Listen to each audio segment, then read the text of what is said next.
Every year, hundreds of thousands of people cross borders in search of a better future.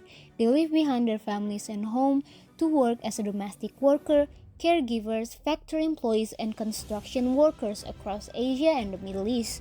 In Indonesia alone, more than 270,000 people migrated abroad from work in 2023.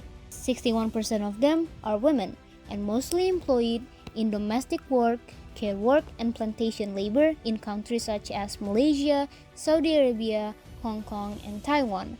These domestic workers are proudly known as pahlawan devisa, Indonesian foreign exchange heroes. For many, working abroad offers hope, a chance to escape poverty, repay debts, and support their families. But not every journey ends as expected. Some workers have their passport confiscated, their contracts changed, or work long hours without receiving the wages they were promised. In the most serious case, exploitation develops into human trafficking. And between 2015 and mid-2023, the Indonesian Migrant Workers Union (SBMI) documented around 3,335 trafficking victims from the Middle East alone. In my opinion, one of the most critical issues in international migration today is the exploitation of migrant workers.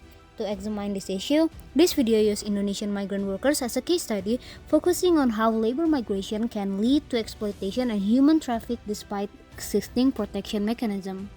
To understand why exploitation occurs, we must first understand why so many Indonesians migrate. So according to Everett Lee push-pull theory, migration is driven by the pressures in the country of origin and opportunities in the destination country. For many Indonesians, limited job opportunities, low wage, and financial responsibility act as push factors. Meanwhile, higher wages and strong labor demand in countries such as Malaysia, Taiwan, Hong Kong, Singapore, and Saudi Arabia serve as a powerful pull factor. For many families, migration represents the most realistic path toward economic mobility. As demand for overseas work grows, so does the need for recruitment agency and brokers. For workers, the process is safe, but for others, it marks as the beginning of exploitation. Most Indonesian migrant workers migrate safely through legal channels. However, some encounter deceptive recruitment practice, false promise, or illegal placement schemes. Workers may discover that the job salary or working condition they were promised are completely different from reality. Others have their passport confiscated or become dependent on employers who control their legal status. One example is Rokaya, whose experience was documented by IOM Indonesia. After falling ill while working in Malaysia, her recruitment agent offered her another job in Iraq, claiming it was the only way to repay her alleged debt. Instead, the promise turned into exploitation. Rokaya worked from 6 in the morning until after midnight every day, without a single day off. Feeling trapped, she secretly recorded her situation and eventually sought help from the Indonesian Workers Union (SBMI). So, how is this issue managed? If the risks are already well understood, why do they still continue? Indonesia and international community have introduced various measures to protect migrant workers. Law number 18 of 2017 strengthened migrant worker protection, while KP2MI, formerly BP2MI, oversees worker placement and protection. Internationally, the ILO, or International Labour Organization, promotes labor standards, while IOM works with the government to prevent trafficking, protects victims, and support safe migration. Programs such as Safe and Fair and Protect strengthen cooperation between Indonesia, international organizations, and civil society, because labor migration cross-border protection also dependent on bilateral agreement, destination country, government, and Indonesian embassies, and therefore have improved protection, but exploitation still persists.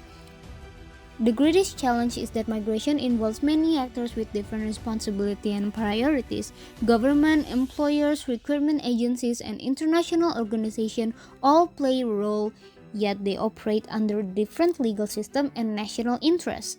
As a result, policies that look effective on paper are often difficult to implement across borders. Illegal requirements networks continue to operate, while language barrier, limited legal knowledge, and fear of losing employment discourage many workers from reporting any abuse. Protecting migrant workers therefore depends on not only stronger regulation, but also on effective implementation and international cooperation. Labor migration itself is not a problem. For millions of Indonesians working overseas remain a pathway towards economic opportunity and a better future. The challenge is ensuring that this journey is safe. Protecting migrant workers requires an ethical requirements, effective law enforcement, and cooperation between countries at every stage of migration. Indonesia proudly calls it migrant worker pahlawan devisa. If they are truly our heroes, then protecting them should never be an option. It should be a responsibility. Because no one should have to risk their dignity, freedom, or safety simply to provide a better life for the people they love. Thank you for watching, and I hope this video helps remind us that protecting migrant workers is not just a policy issue, but also all human responsibility.